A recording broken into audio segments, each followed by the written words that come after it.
अब स्टोरभित्र चाहिँ म आज चाहिँ फिसिङ जाने प्लान छ होइन। र मैले अब मेरो स्टोर खोल्न लागेँ। यो भित्र चाहिँ मेरो एभ्रिथिङ पाउँछ है। सबै मैले यहाँ स्टोरेज गरेर राखेको छु। जति पनि चाहिने चिजहरू होइन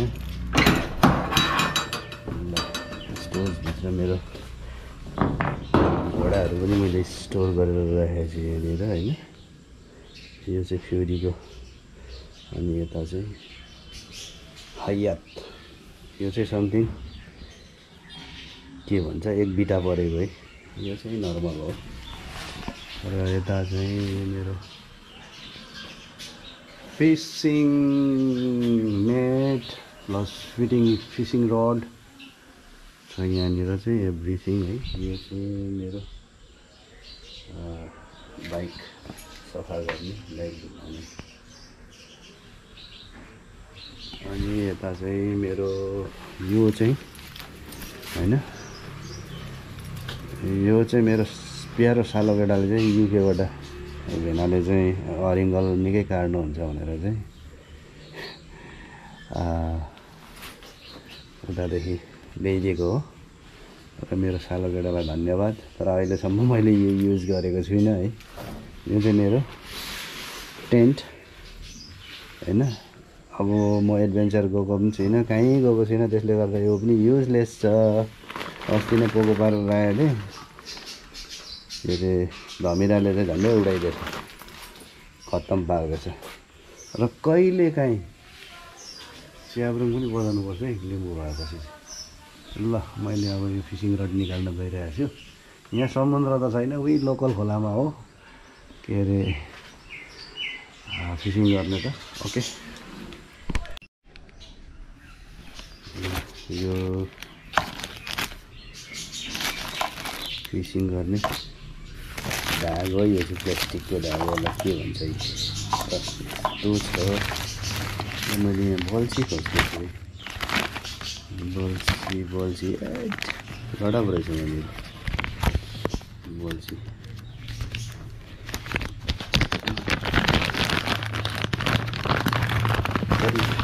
बल्छी रहेछ।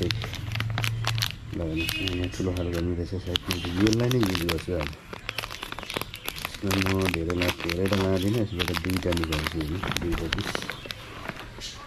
दुईवटा पिस निकाल्छु यसबाट, धेरै त लाँदिनँ।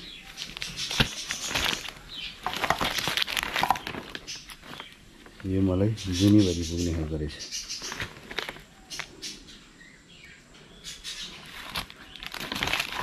यहाँ पनि छ कति है, बल्छी पनि कति हो कति।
गगनपुरीको बङ्गला हालसालै हैन जेन्जी प्रदर्शनकारीहरूले चाहिँ आगजनी गरेको अवस्था थियो यसमा।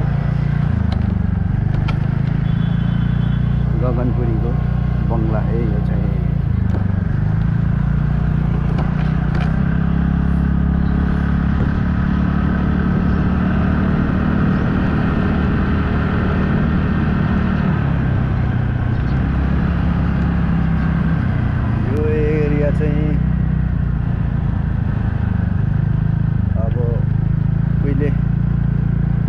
आइजा आइजा यो एरिया चाहिँ उहिले यो रतक खोलाको चाहिँ व्यवस्थापन नहुँदाखेरि चाहिँ यहाँको सबै खोलाहरू उर्लेर यता पसेको थियो अरे र यहाँको मान्छे बस्ती नै यता विस्थापित भएको थियो अरे। बिस्तारै यो बाँध बाँधिएको छ, त्यसले गर्दाखेरि अहिले बिस्तारै बस्ने क्रम पनि जारी छ। सायद यहाँनिर सरकारी जमिन पनि पर्छ होला, त्यसकारण पनि यहाँ आबादी छैन। तर यो एरिया चाहिँ एकदम खेतीपाती र पशुपालनको लागि एकदम योग्य छ। चाहिँ यसपालि चाहिँ रतक खोला मजाले बगिरहेको छ, देख्न सक्नुहुन्छ। अगाडि गाईबस्तुहरू यसरी मजाले चराइरहेका छन्। किसानहरूले यहाँनिर तरुल मात्रै खेती छ। यो अगाडिको देखिने तपाईँहरूले ठोटा देख्नुभएको छ। यो भित्र चाहिँ बोडी सायद तरुल नै होला, तरुलको बोटहरू मात्रै छ यहाँनिर अगाडि है। खरघारी छ एकदम। यहाँ जमिन सबै रतुवाको खोला पसेर चाहिँ तपाईँको टाकटुकै यहाँनिर बालुवाघारी छ।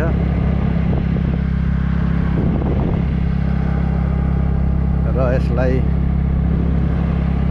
अझै पनि मान्छेहरूले चाहिँ अब खेती गर्ने भनेर चाहिँ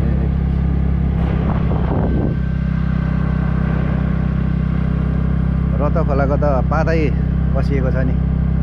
अब यो सायदै अब ठुलै खोला आइगए पनि यहाँनिर त्यति क्षति गर्ने अवस्था छैन। यो चाहिँ हालसालै बनिएको रोड हो। दमकपाती पुलदेखि लिएर अगाडिसम्म बनिएको छ। यतापट्टि अलिअलि बस्ती छ। यो बस्तीभित्र चाहिँ एकदम ड्रागन फ्रुट, पशुपालन, खेतीपाती सबै गरेर बस्नु भएको छ मान्छेहरू। र हालसालै मैले पनि यहाँनिर यो ठक्क यो अगाडि 1 कठा जमिन मेरो पनि पर्छ खरघारीमा। यही हो यो अगाडिको, यही खरभित्रै पर्छ। अब यहाँ कहिले मानव बस्ती बस्ने हो त्यतिखेर मात्रै यसलाई होइन अब बस्ने हो कि बेच्ने हो कि विचार गर्दै। यहाँ धानबारी हेर्न सक्छ। हालसालै यहाँनिर पुरै खरघारी थियो। खरघारीलाई मासेर चाहिँ यति मजाले कोदो धानहरू फलाउनु भएको छ उहाँहरूले।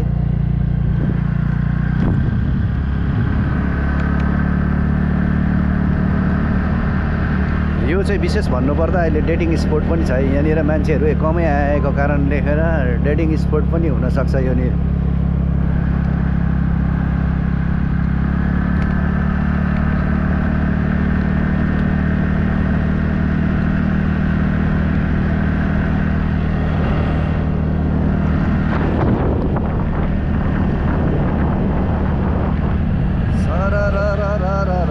स्कूटी में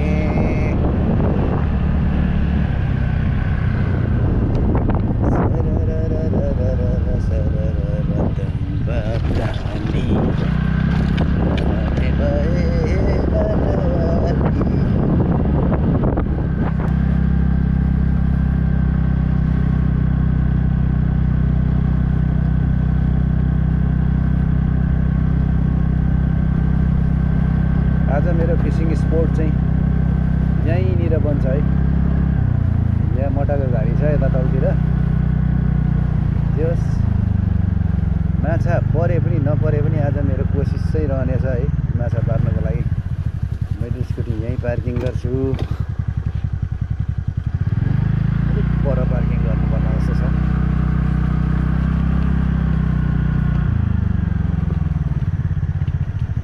अस्तिको 2-3 दिनको पानीले गर्दाखेरि पानी पनि निकै पस्यो कि जस्तो लाग्दैछ। मोटरको घारीमा पानी पस्यो भने माछाहरू अलिक हुन्छ। यही एरियाभित्र पर्छ है अब फिसिङ स्पोट चाहिँ। आमामा दुध बेचेर है, दुध बेचाइ त जोड हुन्छ होला। दुध खुवाइ, घिउ खुवाइ 3 माउ। ए ल राम्रो हो। अब यहाँ त घाँस त टुट्दैन नि त, घाँस त टुट्दैन नि त तपाईँको। यो डिल त अनि माथि सबै घाँसै घाँस हुन्छ जहिले। चैत वैशाखमा पनि पहेँलो परेको घाँसै हुन्छ।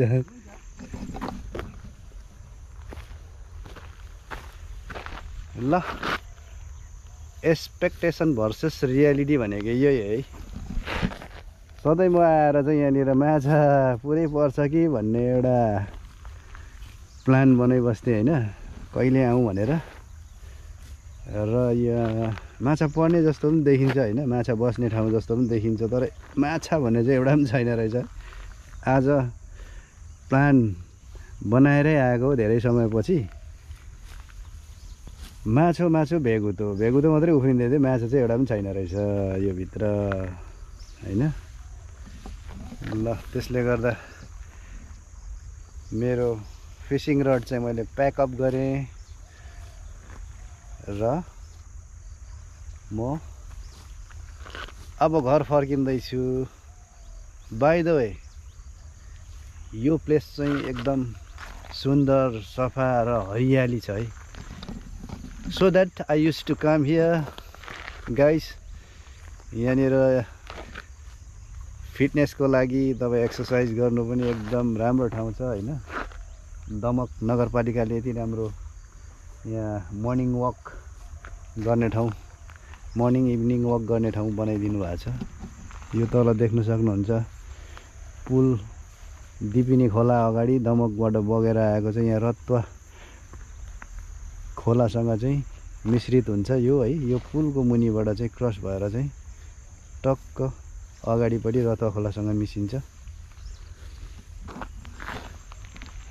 यतापट्टि पर्छ रत्वा खोला होइन। रत्वा खोलाको पारी चाहिँ मङ्गलबारे पर्छ होला यो सिधै चाहिँ। त्यहाँ माथि पाडाजुङ्गी होइन, यता माथि दमक र एकदम हरियाली छ। र यहाँको वरिपरिको बासिन्दाहरूले यहाँनिर पशुपालन गर्नुहुन्छ, खेती गर्नुहुन्छ है। र भर्खरै म एकजना यहाँ भाइलाई भेटाएर यहाँ घाँस काट्दै हुन्छ, उहाँलाई सोधेको है कतिवटा चाहिँ गाई बस्तु पाल्नु भएको छ भन्दा 8वटा अरे कि। 8वटा भनेको चाहिँ एकदम राम्रो हो, जसले आफ्नो व्यवसाय जस्तो पनि देखिन्छ है। र मेहनत चाहिँ गर्नुपर्छ है। यसरी यो भाइले घाँस काटिराख्नुहुन्छ यस्तो मजाले है। घिउ खानु पाइन्छ, मही खानु पाइन्छ, दही खानु पाइन्छ होइन। र बेचेर खर्च पानी पनि हुन्छ। त्यस्तै छ। आफू चाहिँ ठुलो सपना देख्दै बस्दै माछा पर्छ कि भनेर, तर छैन माछो चाहिँ। त्यस्तै हो। So that guys, I'm going back to home ल अहिले।